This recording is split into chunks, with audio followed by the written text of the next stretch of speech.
I think this is like the 12th time I've tried to record this week. I first spilled coffee over myself. That didn't matter because I had my mic all the way across the table. Couldn't pick me up anyway. Then I played with this new configuration of mic, and nothing seems to be going right. I feel like that could be true for a lot of what's going on in my life and the larger world right now. Last week was the worst week at the shop we've had since we opened back up. We probably made about a fifth of what we need to. And there was just no one here. No one.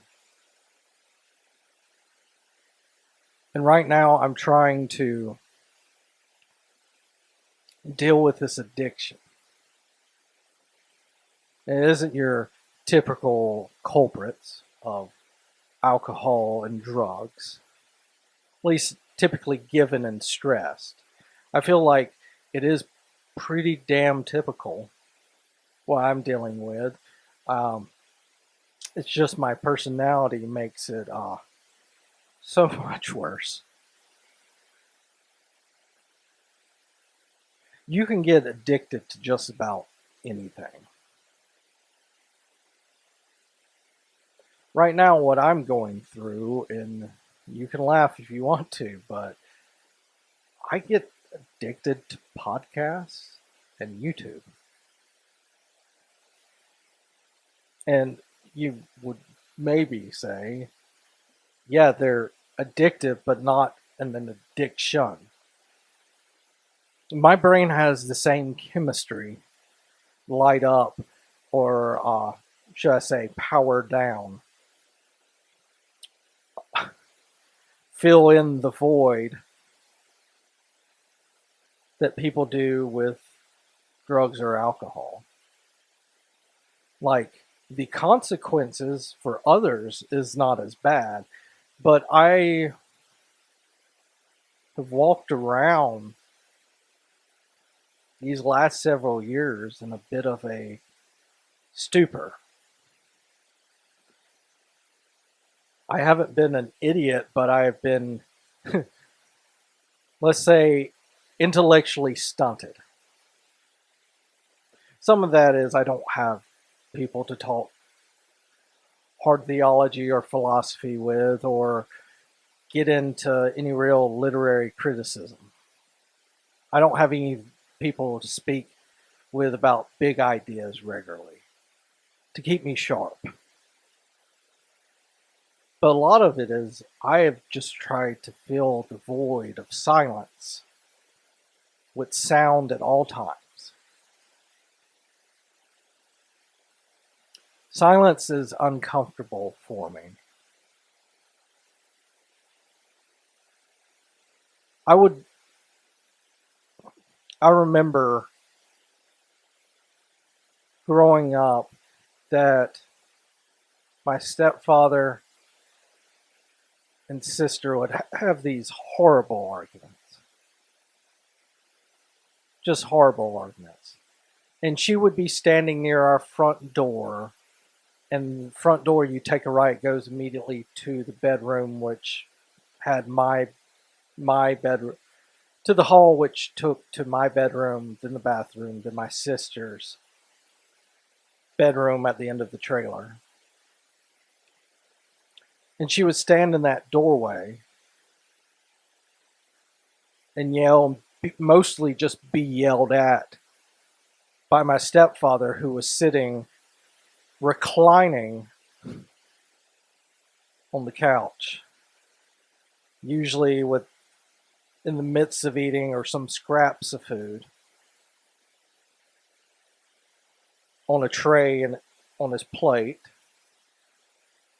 in his lap. And my mom would be sitting on the same recliner, but it was an L-shaped one.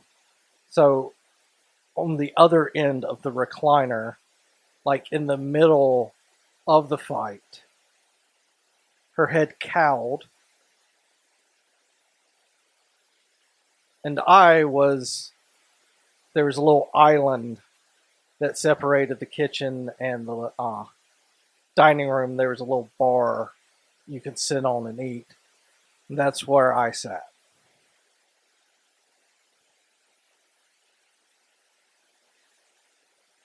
I remember one time, and it is crazy what we suppress, right? Absolutely crazy. Or repress in this case.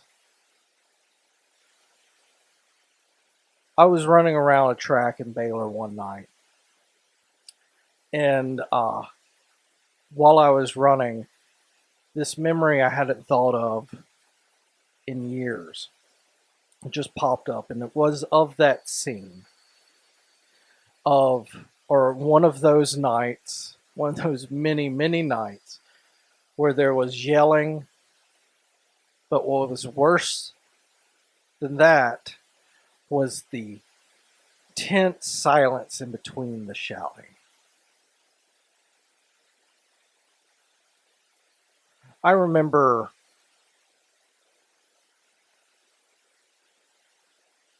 eating one night, sitting in my spot, my mom's head cowled, my sister yelling, my stepdad yelling, and there was silence. And I'm still there eating because that's the only thing I've got to do.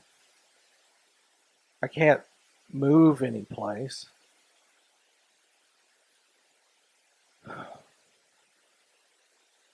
And I drop a fork. And I break the spell, as it were.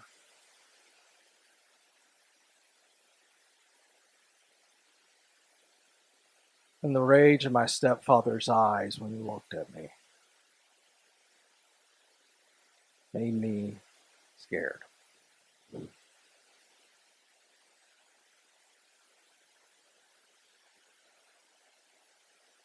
When I was running that track at Baylor, that's what I remembered. That rage,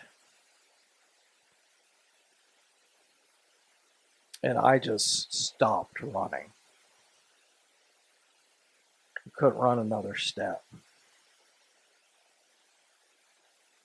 I was breathing too hard. Then I walked home, or to my dorm.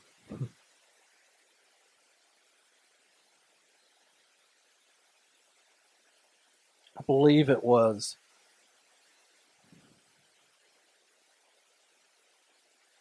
those arguments that made me anxious of silence. I've said before, just casually, that I fear silence. It's not really that. I'm just so incredibly. My neighbor's truck is passing by. It's very loud.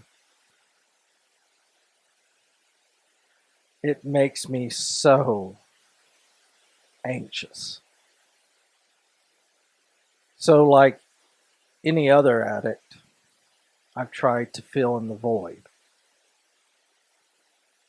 And mine are addictions that are easier to hide, easier to defend, and just don't look as bad.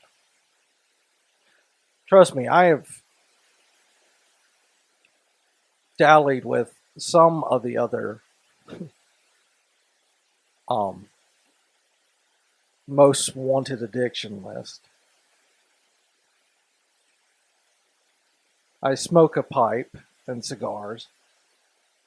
Cigarettes actually are, I'm allergic to the filter, so none of that. But I have a good old nicotine addiction as well. I've drank, not anywhere close to being dangerous, but more than I should have. I've definitely used it to help circumnavigate some harsher feelings.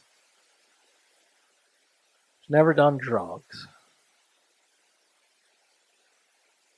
thankfully.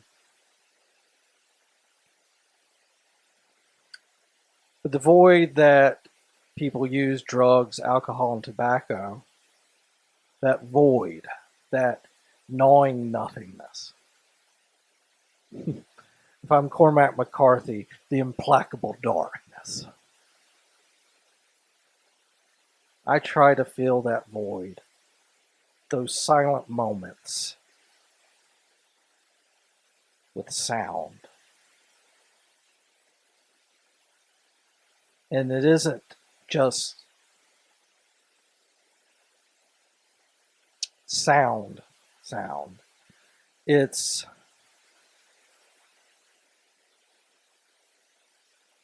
people talking in a conversation.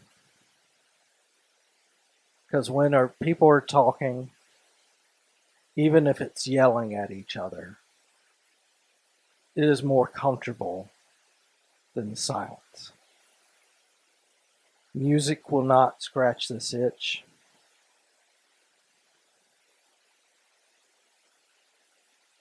Just the meandering sound of people make me comfortable. And there, I guess there's something beautiful in that, despite how we got here. So if I'm leaving you with anything today, know that you can be addicted to little things in life. And that addiction can become big and hold you back. But you can accept it and try to move on from it. And you can fail. You can try to move on from it. These things are possible to you.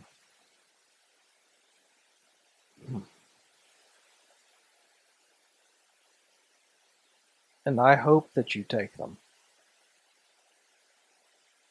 And I hope you got something from this. Thank you. Have a wonderful rest of your day. Bye.